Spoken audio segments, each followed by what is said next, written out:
forged receivers versus billet receivers. There's a bunch of different styles out there, right?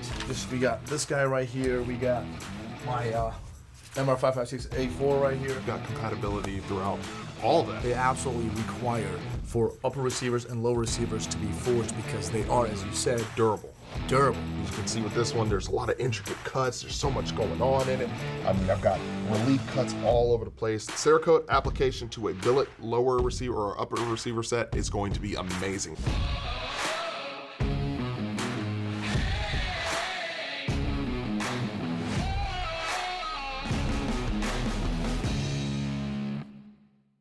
Welcome back to Class Problems, guys. Kai over here with Jason. What's going on, folks? And today we're going to talk about forged receivers versus billet receivers. Now that's a not debated topic. There's nothing to debate there. Facts are facts. But a lot of folks don't know the differences. And when they're, in the market looking for an AR-15 or whatever rifle they're looking for, they're generally coming across with this question: which one should I get, and why? I mean, it really comes up to like your task and purpose and like your budget, really, when it comes down to it.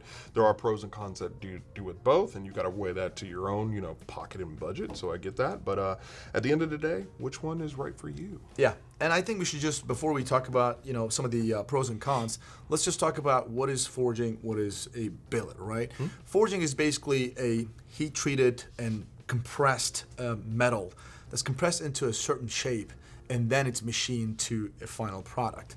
Whereas a billet is just a solid block, like we have this little tool, like 7075 aluminum, right? It's just a block of aluminum like this. It is not pressed or shaped the way forging is, and you put this in a CNC machine and it is milled to a specific final product. Mm-hmm. That's the only difference. Now, when it comes to forging, we've got some pros and cons. When it comes to billets, we've got some pros and cons. You want to start with forged? Yeah, let's start with forge. Yep. All right.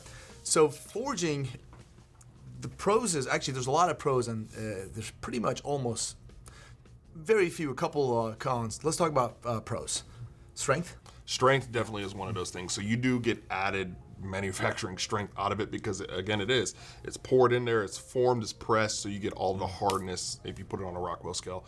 A little bit harder than the billet one when it comes down to it. Now, also, here's the greatest thing: compatibility. You've got compatibility throughout all that. Now, Granted, tolerances may be a little bit different depending on the manufacturer of the weapon, or actually who made it, so you do get a little tolerance stacking, but again, it is a little bit more, I'd say, durable per se. Oh, absolutely. So forging is basically, the metal is denser than your billet uppers because that metal is heated, shaped, and compressed into this shape before it actually is machined, and that gives you less impurities. So it is stronger, denser, and you know what? Ever so slightly lighter. So forging is one of those things like law enforcement, military fields in the world, basically, but I can speak for the United States, they absolutely require for upper receivers and lower receivers to be forged because they are, as you said, durable. Yeah, so they can take a beating. Yeah, absolutely, they can. The con is, talking about that. Here's the thing, cons. You get less features because of the process, just due to how it is. So obviously you can have certain things, and when I say less features, I'm not talking about customization. I'm talking about actual, like, does design, it look Gucci? Does it look great like that? You do have some companies like, I don't know, PWS, where it kind of has all these intricate cuts and intricate things, but it still is a forged receiver group. So upper, lower, still forged. So again, when I said the features, we're talking about normally when it comes to like ambidextrous controls, but i.e. just like this PWS. Now this one only sends it home. It doesn't lock back, but you still get that. So so it is definitely a little bit harder to machine when compared to billet because it is a denser metal, so harder. So you generally will get a simpler design when it comes to forging. So you kind of, when you look at a billet receiver, like we've got it right there, and you see a forged, you can actually see, oh, okay, this one has got a lot more lines or design, like features than forged ones. But there are some companies, like you just talked about, PWS, they actually spend the extra time and actually make them look a little Guccier, but then that's going to cost you a little bit more. Right. And when it comes down to the forging, some of the main things, the key points that we know that seem to be a little bit more tighter when it comes to that. Or like areas around the mag well, like they can only flare so much in the forging just due to how it is in the process. And also, like we say, the upper receiver group on the side, when you have these kind of cuts and everything like that, it's not going to be as intricate unless it's done in the forge from that specific. Yeah, that is the downside of it. But a lot of times when you talk about mil spec stuff, all that stuff, the government, the companies, government agencies, they don't really care for it. So a lot of times forging is going to get the job done for the most part. If you want something that's durable, there's like less scratch resistance, impact resistant, you want forged, it won't let you down, given that the company that you're getting it from is reputable. But then this begs the question, is a lower a lower a lower? No, I don't think so. No, it's not. So it really just depends, like we said, on the manufacturer and their processes of how they do it. So forged, the con is maybe less design features, but the pros are a lot. Yep. It's stronger, lighter, cost effective, all that stuff. And law enforcement military is trusted. Let's talk about Billet. Yeah, Billet, man. Pros of Billet. It is very aesthetically pleasing. Yeah. I mean, right off the gate, as you can see with this one, there's a lot of intricate cuts. There's so much going on in it. I mean, I've got relief cuts all over the place. Again, like we said, this is milled or machined out of one solid piece of aluminum, so one solid piece of material. It's cut. You've got all these things. You can really have extreme tight tolerances, especially normally you see billet receiver sets. So the fitment between upper and lower, since it did come from one master piece of block, you're definitely going to see a little bit more tighter tolerances when it comes to that. But as we get there, there's not really that many pros, right? It's just, it's just one of those things. Like if you bragging rights, it looks Gucci. It is. You're literally just like you see on the U.S. Army lower right here, or even upper.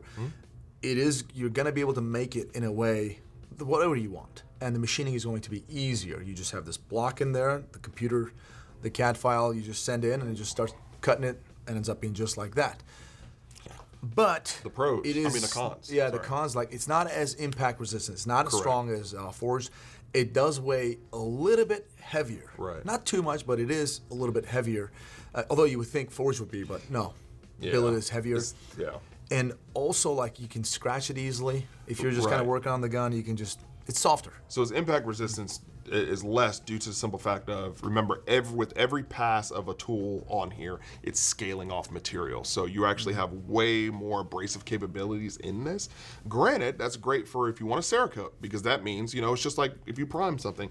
It's bond. A Cerakote application to a billet lower receiver or upper receiver set is going to be amazing. It's going to be a great bond. But depending on that, you can still feel the little graininess that happens from it just due to the passes on it. Overall, it's just softer, less impact resistant. It looks really good. It's going to cost you more. Right. More man hours go into actually making this receiver group versus that. Exactly. It just goes literally.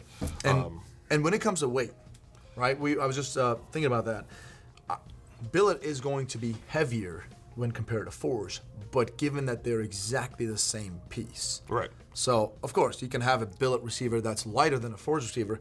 It could be a different manufacturer. Right. So we're just talking about apples to apples here. Right. T6 versus T6, 7075, yes. It's going to be that. Overall, that's it, guys. So if you're out there in the market, you're looking for an AR-15, upper receiver, low receiver, whatever, and you see it billet versus forged, now you know which one to spend your money on.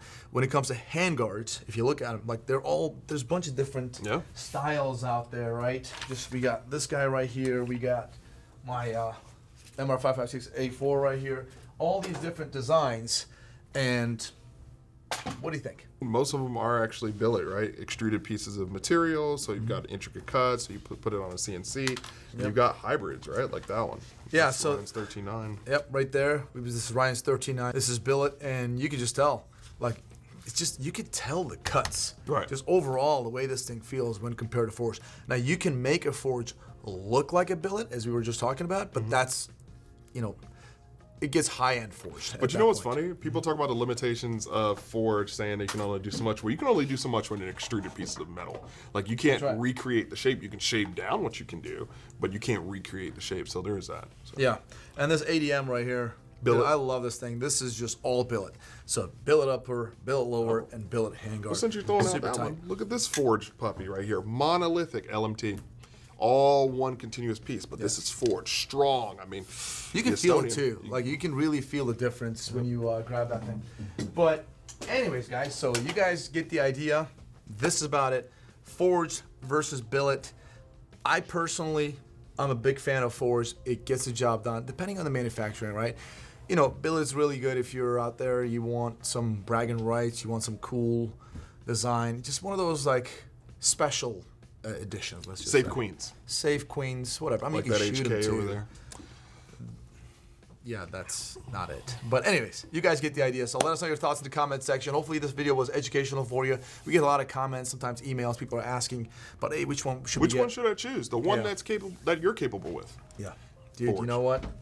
Get forged and never look back unless you have some money and you want some customization.